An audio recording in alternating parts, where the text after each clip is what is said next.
2.5-3 বছর বয়সে কি একটা বাচ্চাকে স্কুলে পাঠানো জরুরি? আজকাল একটা প্রবণতা দেখা যাচ্ছে, বাচ্চা ঠিক মতো হাঁটতে শিখলেই যেন তাকে স্কুলে পাঠানো হয়। চারপাশে এমন অনেক মা বাবা আছেন যারা ভাবছে, অন্যের বাচ্চা যদি 2.5 বছর বয়সে স্কুলে যাচ্ছে, তাহলে আমারটাকেও দিতেই হবে, না হলে পিছিয়ে পড়বে। অথচ একবারও ভাবেন না, প্রতিটি বাচ্চার মানসিক, শারীরিক ও সামাজিক প্রস্তুতি এক নয়। আধুনিক শিশু বিকাশবিদ এবং মনোবিজ্ঞানীদের মতে, শিশুর প্রথম 5টি বছর তার মানসিক গঠনের সবচেয়ে গুরুত্বপূর্ণ সময়।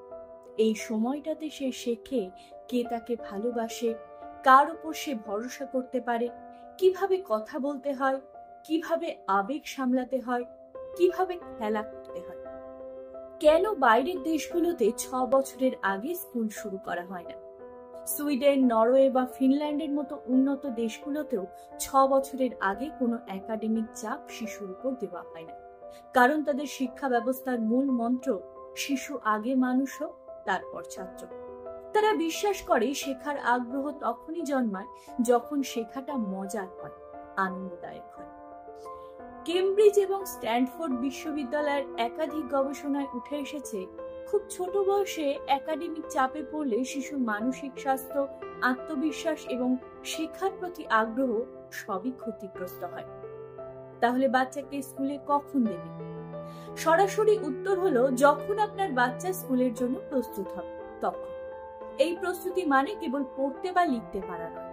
প্রস্তুতি মানে হলো বাচ্চার নিজে খাওয়া পড়ার কিছুটা দায়িত্ব নিতে পারছে কিনা, তার ভাষাগত ও সামাজিক স্কিল কিছুটা গড়ে উঠছে কিনা, ঘুম এবং বাথরুম রুটিন স্বাভাবিক আছে কিনা, সে তার মনের কথা প্রকাশ করতে পারছে কিনা, পরিবার ছাড়া কিছু সময় কাটানোর মানসিক প্রস্তুতি আছে কিনা।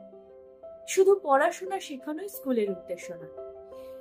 প্রি স্কুল বা প্লে স্কুলে শিশুরা মূলত শেখে কিভাবে শৃঙ্খলার মধ্যে চলতে হয়, অন্যের সঙ্গে কিভাবে মিশতে হয়, ছোট ছোট নিয়ম কানুন মানতে হয়। কিন্তু দুঃখজনকভাবে অনেক স্কুল প্রি স্কুলিং এর নামে 3 বছরের বাচ্চাদের A to Z, 1 to 100 মুখস্থ করাচ্ছে। ক্লাসে বসে ঘন্টার পর ঘন্টা বইয়ের পাতা উল্টাতে বাধ্য করছে। এই বয়সে বাচ্চা শেখার প্রধান উপায় হওয়া উচিত খেলা, গান, ছড়া, রোল প্লে, গল্প। এইসব আনন্দময় জিনিসের মাধ্যমে একাডেমিক শিক্ষা শুরু হতে পারে একটু দেরি করে, কিন্তু মানসিক প্রস্তুতি ছাড়া শুরু করলে তার প্রভাব সারা জীবন থেকে যেতে পারে। কিছু সাধারণ ভুল যা অনেক বাবা মা করে ফেলে। অনেকেই ভোর 6টায় স্কুল শুরু হয় এমন স্কুলে বাচ্চাকে ভর্তি করিয়ে দেন, অথচ বাচ্চার ঘুমের রুটিনই তখন ঠিক হয়নি। ঘুম না হলে বাচ্চার মেজাজ খারাপ থাকবে, শেখার আগ্রহ হারিয়ে যাবে। অনেকে তো টয়লেট ট্রেনিং না দিয়েই বাচ্চাকে স্কুলে পাঠান। ভাবুন তো, হঠাৎ প্রকৃতির ডাকে সাড়া দিতে গিয়ে ছোট্ট একটা শিশু কতটা বিপাকে পড়ে। আবার অনেক স্কুলে এতটাই রুটিন বা শৃঙ্খলা চাপিয়ে দেওয়া হয় যেখানে বাচ্চাদের দম বন্ধ হয়ে যায়, তাদের হাসি মুখের বদলে দেখা যায় ক্লান্তি, বিরক্তি। তাহলে কি করবেন? আপনার সন্তানের চাহিদা ও সক্ষমতাকে আগে বুঝুন, অন্যের সঙ্গে তুলনা না করে ওর মানসিক বিকাশকে অগ্রাধিকার দিন। এমন স্কুল খুঁজুন যেখানে শেখাটা আনন্দের, চাপের নয়। ঘুম, খাওয়া, টয়লেট ট্রেনিং এইসব বিষয়ে আগে প্রস্তুত করুন। মনে রাখবেন, সবচেয়ে বড় শিক্ষা হলো ভালোবাসা ও নিরাপত্তা। শেষ কথা, শিশুদের শৈশব একটাই।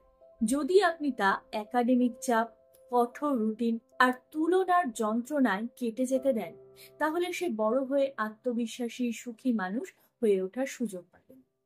স্কুলে দেওয়া হোক, কিন্তু তা যেন সময় মতো, উপযুক্ত প্রস্তুতির পর, এবং সবচেয়ে বড় কথা, শিশুর মঙ্গলকে কেন্দ্র করে।